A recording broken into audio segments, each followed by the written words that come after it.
ಶ್ರೀ ಗುರು ಬಸವಲಿಂಗಾಯ ನಮಃ. ಈ ದಿನ ಜಗನ್ಮಾತೆ ತಾಯಿ ಅಕ್ಕ ಮಹಾದೇವಿಯವರ ಒಂದು ವಚನವನ್ನು ನಾವು ನೋಡೋಣ. ನರಜನ್ಮವ ತೊಡೆದು ಹರಜನ್ಮವ ಮಾಡಿದ ಗುರುವೇ, ನರಜನ್ಮವ ತೊಡೆದು ಹರಜನ್ಮವ ಮಾಡಿದ ಗುರುವೇ, ಭವಬಂಧನವ ಬಿಡಿಸಿ ಪರಮ ಸುಖವ ತೋರಿದ ಗುರುವೇ, ಭವಬಂಧನವ ಬಿಡಿಸಿ ಪರಮ ಸುಖ ತೋರಿದ ಗುರುವೇ, ಭವಿ ಎಂಬುದ ತೊಡೆದು ಭಕ್ತೆಯೆಂದೆನಿಸಿದ ಗುರುವೇ, ಭವಿ ಎಂಬುದ ತೊಡೆದು ಭಕ್ತೆಯೆಂದೆನಿಸಿದ ಗುರುವೇ, ಚನ್ನಮಲ್ಲಿಕಾರ್ಜುನನ ತಂದೆನ್ನ ಕೈವಶಕ್ಕೆ ಕೊಟ್ಟ ಗುರುವೇ ನಮೋ ನಮಃ. ಚನ್ನಮಲ್ಲಿಕಾರ್ಜುನನ ತಂದೆನ್ನ ಕೈವಶಕ್ಕೆ ಕೊಟ್ಟ ಗುರುವೇ ನಮೋ ನಮಃ. ಇಲ್ಲಿ ಅಕ್ಕಮಹಾದೇವಿ ತಾಯಿಯವರು ಇಲ್ಲಿ ಏನು ಹೇಳ್ತಾರೆ ಅಂದರೆ, ದೀಕ್ಷಾ ಗುರುವಿನ ಬಗ್ಗೆ ಅವರು ಹೇಳ್ತಾ ಇದ್ದಾರೆ. ಇಲ್ಲಿ 12ನೇ ಶತಮಾನದಲ್ಲಿ ಗುರು ಬಸವಣ್ಣನವರು ಆ ಸೃಷ್ಟಿಕರ್ತ ಪರಮಾತ್ಮನ ಕುರುಹಾದಂಥ ಇಷ್ಟಲಿಂಗವನ್ನು ನಮಗೇನು ದಯಪಾಲಿಸಿದ್ರಲ್ಲ, ಆ ಗುರು ಬಸವಣ್ಣನವರು ಕೊಡಮಾಡಿದಂಥ ಇಷ್ಟಲಿಂಗವನ್ನು ದೀಕ್ಷೆಯ ಮೂಲಕ ನಮಗೆ ದೀಕ್ಷಾ ಗುರುಗಳು ಏನು ಅದನ್ನು ನಮಗೆ ದೀಕ್ಷೆ ಮೂಲಕ ಅದನ್ನು ಕೊಡ್ತಾರಲ್ಲ, ಆ ದೀಕ್ಷೆ ಕೊಟ್ಟಂಥ ಗುರುವಿಗೆ ಆ ತಾಯಿ ನಮೋ ನಮೋ ಅಂತ ಹೇಳಿ ಅಲ್ಲಿ ಒಂದು ಕೃತಜ್ಞತೆ ಭಾವವನ್ನು ಅಲ್ಲಿ ತೋರಿಸ್ತಾ ಇದ್ದಾರೆ. ನರಜನ್ಮವ ತೊಡೆದು ಹರಜನ್ಮವ ಮಾಡಿದ ಗುರುವೇ ಅಂದರೆ, ಈ ಮನುಷ್ಯ ಹುಟ್ಟಿ ಬಂದಾಗ ನರ ಮನುಷ್ಯ ಆಗಿರ್ತಾನೆ, ಕೇವಲ ಒಬ್ಬ ಮಾನವ, ಒಂದು ಪ್ರಾಣಿಯಾಗಿರ್ತಾನೆ. ಆದರೆ ಅವನಿಗೆ ಯಾವುದೇ ಥರದ ಒಂದು ಸಂಸ್ಕಾರವಾಗಲಿ, ಒಂದು ಸಂಸ್ಕೃತಿಯಾಗಲಿ, ಯಾವುದೇ ಒಂದು ಜ್ಞಾನವಾಗಲಿ ಆತನಿಗೆ ಇರೋದಿಲ್ಲ. ಅದಕ್ಕೆ ಆ ನರಜನ್ಮವನ್ನು ತೊಡೆದು ಹರಜನ್ಮವ ಮಾಡಿದ ಗುರುವೇ ಅಂದರೆ, ಒಂದು ಉತ್ತಮ ಶರಣರ ಒಂದು ಮಾರ್ಗದಲ್ಲಿ ನಡೆಯುವ ಹಾಗೆ ಉತ್ತಮ ಒಂದು ಸಂಸ್ಕಾರವಂತರನ್ನಾಗಿ ಮಾಡಿದಂಥವ್ರು ಯಾರು ಅಂದರೆ ಅಲ್ಲಿ ದೀಕ್ಷಾ ಗುರುಗಳು. ಅದಕ್ಕೆ ನರಜನ್ಮವ ತೊಡೆದು ಹರಜನ್ಮವ ಮಾಡಿದ ಗುರುವೇ ಅಂತ ಹೇಳ್ತಾರೆ. ಹಾಗೆ ಮುಂದೆ ಏನು ಹೇಳ್ತಾರೆ ಅಂದರೆ, ಭವಬಂಧನವ ಬಿಡಿಸಿ ಪರಮ ಸುಖ ತೋರಿದ ಗುರುವೇ.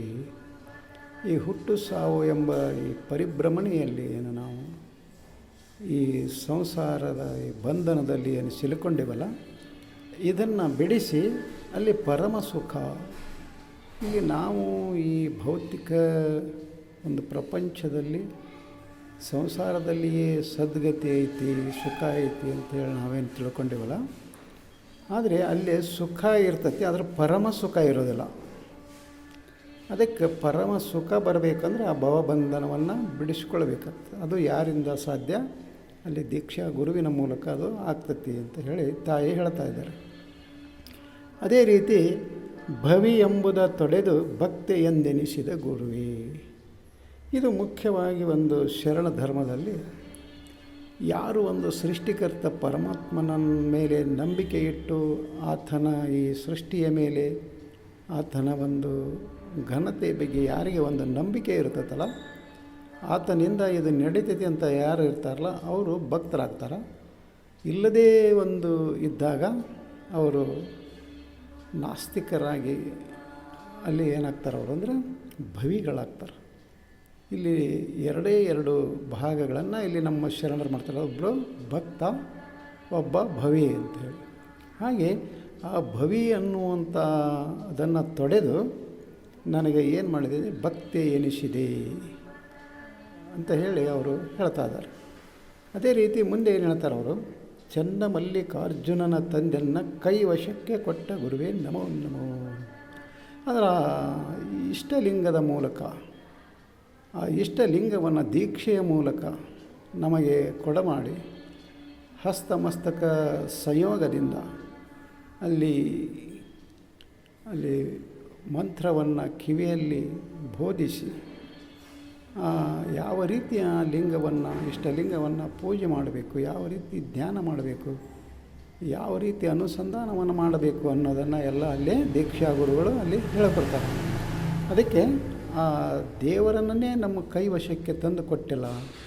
ಅದಕ್ಕೋಸ್ಕರ ನಾನು ಒಂದು ಕೃತಜ್ಞತೆಯಿಂದ ನಿನಗೆ ಏನು ಮಾಡ್ತೀನಿ, ನಮೋ ನಮೋ ಅಂತ ಹೇಳ್ತೀನಿ ಅಂತ ಹೇಳಿ ಆ ತಾಯಿ ಇಲ್ಲಿ ಹೇಳ್ತಾ ಇದ್ದಾರೆ.